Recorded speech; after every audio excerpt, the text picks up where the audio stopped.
Hey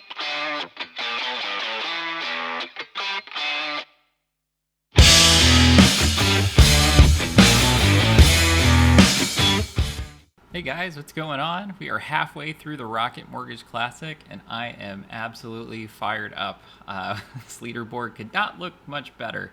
Maybe a couple exceptions, but I am super pumped heading into the weekend. So we're going to do a quick breakdown. How does the leaderboard look right now? How are some of the guys at the top getting it done? How are we positioned? Anything stand out in terms of maybe guys that could maybe make a run over the weekend? So we're going to hit all of that, but I am in a fantastic spot. I'm super excited. Let's take a look and dive right in. So here's the leaderboard through 2 rounds. So we have Joaquin Niemann and Tom Lewis sitting at the top at 10 under par. So we knew it was going to be a birdie fest. It's definitely shaking out that way. The 2 guys at the top of the board are 2 guys, if you watched the videos earlier in the week, I was very high on. I did not bet Joaquin Niemann, though. He was only 22 to 1. I said at the onset, I think there was a lot more value there if he was maybe in the 30 to 40 range. But he's a guy that I thought would play really well. Have a lot of him in my fantasy lineups, and he is sitting at the top of the leaderboard. So he's fired off a 65 and a 69 to get to 10 under par. The guy that maybe I'm most excited about, one of a couple anyway, is Mr. Tom Lewis, the Englishman. So I managed to find a 160 number on him pre-tournament. So if you watch my video, he's another guy that I was very high on. So I did throw a dart on him. So I'm super excited. Hopefully he can hang on at least through the weekend. Here's the thing, guys. These guys don't actually have to win for you to have a nice week. So if you're in a spot where these guys are out or near the top of the leaderboard, you can take some other stabs, right? I could, if Tom Lewis and Joaquin Niemann are ahead of everybody by 3 strokes entering into Sunday, it's entirely feasible for me to go throw some, basically hedge a little bit and bet the other guy if it's not Niemann or somebody else, right? So there are ways to basically position yourselves entering into the weekend depending on how your guys are shaking out, this is exactly why I prefer outright betting to anything else, because there's so many options, and when you do hit, the upside is pretty significant. So it would be fantastic if Tom Lewis can somehow find a way to keep up the magic through the weekend. In the next tier down here at -9, we have Troy Merritt, Chris Kirk. Max Homa is a guy that I was really high on. I have a lot of him in fantasy as well. Below that, T6, Pat Perez, Russell Knox, Brandon Hagee, Cam Davis, who I am super pumped about as well. So I have, basically a couple guys here. I ended up betting about 8 guys or so for the week. I have about 5 of them within 3-4 shots of the lead, and one of them tied for first. So I'm pretty excited. So I'm super excited about Cam Davis. He's doing exactly what we thought he would do. He's bombing it. He's hitting it a mile. He's making some putts. You'll see in a second. He's actually playing very well on approach this week, which gives me a lot of confidence about his staying power. But Cam Davis is here 2 shots back. You have a couple other guys here. Kevin Kisner, who's keeping up his really stellar play. Richie Warrenski is a guy who historically has done well with the wedges, kind of short irons.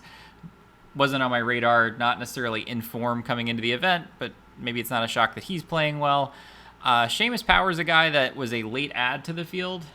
He's a guy that has played well here historically at Detroit Golf Club. I do have some of him in my fantasy lineups, so late add to the field. He was a Monday qualifier, I think, but he's continuing to play well.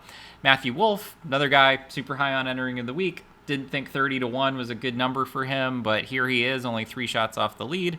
And then you get some of my other guys for the week. So Maverick McNeely, Hank Lebioda here, all at -7. So I did end up betting Maverick McNeely. I know I said I wasn't going to, but I did. So I ended up grabbing him at 60 to 1. So he's 3 shots off the lead. I ended up grabbing Hank Lebioda. He was, I believe, 160 to 1 when I got him. So again, I'm super pumped. I don't know if any of these guys are actually going to win, but we're going to have a really fun weekend. So those guys are playing well. Will Zalatoris is another guy who's playing well. I have some of him in my fantasy lineups. Jason Kokrak, he's playing well. Doug Gim is another guy that I bet. I ended up getting him at 95 to 1. So again, he's only 4 shots off the lead. I don't know if he's going to putt well enough to be in this thing on Sunday, but he's definitely capable of going out there and firing off a low round. His ball striking looks pretty good. We'll look at that in a second as well. Oh, look, Draftkings is advertising to me, but the guy on the screen here, Bryson Deschambeau, did not play this well this week. So he actually missed the cut, and that's probably the most surprising thing in the universe, considering he won this thing last year. He was playing fairly well coming in. A bit of news, again, you can't model everything, but I think it has to, at least in part, had to do with the fact that his caddy quit the day before the event, so he ended up going with someone maybe wasn't as familiar with. Bryson is known as the mad scientist. He had a lot of rapport with his prior caddy. They won on tour 8 times together, so switching that up and being able to do the calculations and all the crazy things that he does, I'm sure that messed them up a little bit, but no excuse for missing the cut in this type of field. Again, only a couple studs at the top. Bryson has probably burned most of the community this week. I think he was like 35% owned in fantasy and big tournaments, so a lot of people are feeling the burn from Bryson this week. But anyway, all of that to say, I think Leaderboard is fairly strong. I think there's a lot of things that we got right if you watched any of my videos earlier in the week. So I'm super pumped about what we're seeing and how we're shaking out here heading into the weekend. So let's take a look at the live odds, because I think, when you look at some of this, it's going to be, let me just refresh it here quick, because obviously these are the pre-tournament odds. Yep, here we go. So you see Joaquin Niemann is still currently the favorite, and then basically everybody else. So again, Joaquin Niemann is probably one of the best players in the field here. Shoot, where did my live odds go? Disappeared on me. All right, we're back. So yeah, Niemann is probably one of the class players at the top of this field. Homa and Wolff are probably in that tier as well. Sanjay's a little bit further back, but I would probably throw him out there as well. Those guys are probably the best overall players at the top of the board. So definitely, sweating those guys a little bit. Again, I thought very highly of Niemann and Wolff heading into the event.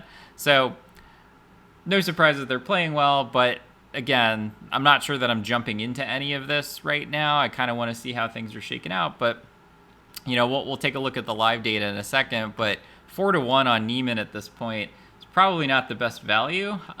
He's getting it done a couple categories, but his putter has been driving a lot of it. We'll look at that in a second. And the fact that this thing is so wide open right now, I'm not sure that that makes a lot of sense. But this next tier down is interesting. So you got Tom Lewis, who's now 11-1. Max Homa is 10-1. Chris Kirk is a guy that was playing well early in the year. We'll take a look at his stats in a second. But not as shocked to see him at the top of the board here either. Maybe a little bit further down, you got Matthew Wolff at 16. Cameron Davis, let's go, buddy, 25-1. Jason Kokrak is basically sitting at where he was pre-tournament, 28-1. Hank Lebiota's down to 45. Mav McNeely's down to 33. So, again, just a snapshot of the board. Doug Gim, 66th. If I were taking any sort of flyers over the weekend, I would probably aim for some guys that are maybe, 4 shots back, that are capable of going out there and firing a really low number tomorrow, or Sunday, I guess. Guys in this range that are really ball striking, but not making the putts. So you'll see a lot of the guys at the top. The only difference in terms of actually, hitting their irons and wedges and driving it off the tee, they're guys that look very statistically similar. The only difference is the putter. So I'd be looking at some of those guys to maybe try and catch a hot putter over the weekend that are playing well here in the course and here through the first 2 rounds. So that's basically the rundown on the live odds. If we go over to the live leaderboard and take a look at some of the stats, let's look at some of how these guys are getting it done. So we got Tom Lewis, again, Joaquin Niemann leading the way. What's really encouraging for me about Tom Lewis's staying power is the fact that he's gaining in all categories, but he's not relying on the putter. Yes, he is gaining with the putter. You need to do that to win. But he's gaining on approach. He's gaining off the tee. I mentioned before he's sneaky long. I don't think people really knew that, and he was really good with the wedges. So personally, yes, I'm surprised he's at the top of the leaderboard, but I'm not surprised that he's playing well. So I think this bodes well for him over the weekend, the fact that he's doing it in the right categories. Niemann, on the other hand, Troy Merritt, another guy at the top of the board, they're really leaning on the putter. They've gained almost 6 strokes putting. Again, this is an event where you can keep doing that. These greens are not difficult. They're flat. They're, it's not hard if you're a decent putter and you like the surface. They're the grass type. But in terms of, staying power and being able to maintain this, that's really hard to do. Again, it's super rare for folks to go out and gain 10, 11, 12 strokes ball striking over the course of an event. So these guys are really going to have to turn it on with their other clubs to stay in contention. Kirk is a guy that's doing it the right way. Again, he's maybe chipped it in a couple times, it looks like, from off the green, but gaining on approach, gaining off the tee. Again, this whole next tier. Max Homa is really interesting to me. There's a couple guys that stand out in terms of the ball striking, but just aren't making the putt. So Max Homa is a guy that falls into that category. Kevin Kisner, surprisingly, is a guy that falls into that category. He's usually doing it all with the putter. So the fact that he's actually gaining on approach, this could be a spot to take a look at him. Russell Knox, too. Again, Russell Knox, not a good putter, but doing it in the right ways. And then we go down a little bit further. Matthew Wolff has gained almost 6 strokes ball striking, over 6 strokes ball striking, but actually lost with the putter. That is still also true for Jason Kokrak as well. He's gained almost 7. Let's just do a quick sort by strokes gained ball striking. See the guys at the top: Jason Kokrak, Matthew Wolff, Max Homa. These guys are all at or near the top of the leaderboard. Just need to get hot for a round or two with the putter, and they'll be right there. So these are the guys that I'd probably be looking at. Again, guy I'm super excited about. He's doing it the right way as well. Cameron Davis, live at 25-1. He's a guy that can bomb it off the tee. He can gain off the tee. He just hasn't done it yet. He's doing it all through approach. So this is really encouraging, and he's not a terrible putter. So the fact that he's not making his putts, that's something that could flip a switch over the weekend. So Cameron Davis at 25-1, I still think would be a value based on his current performance so far through 2 rounds. Other guys that you see, guys that, again, leading in ball striking, losing in putting, guys like Sebastian Munoz, Danny Willett, Lonto Griffin's gaining. Bo Hostler, not sure that he's going to stick around. He's been playing really well, though. So, again, this thing is wide open. If any of these guys just get hot with the putter for a round, do the Joaquin Niemann gain 5 strokes in 1 round, they're going to be at the top of the board. So, again, that's why I'm not really looking to stretch it beyond what I currently have right now. If I were, I'd be looking at these guys that are a little bit more solid in terms of their overall play, have been good form coming in, kind of top plays in this field in general.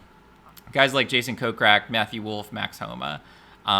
Cameron Davis is another guy I'd be looking at. I'm trying not to be biased because I obviously would not be complaining if he won. I think I grabbed him at 110-1. So a lot of my long shots are doing well here this week. Guys that, again, doing it mostly through the putter. We can just do a quick sort there. Troy Merritt, Joaquin Niemann, Sung Kang, but he's not really in it. Pat Perez, Brandon Hagee.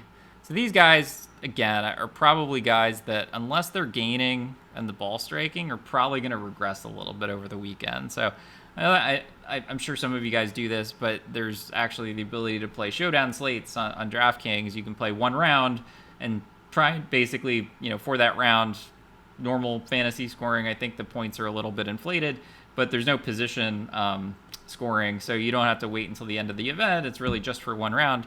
These are guys that I'd be looking to probably stay away from a showdown perspective. I'd be going after the guys that are doing really well in terms of ball striking, but haven't maybe turned it on with the putter. Hope they get hot for a round.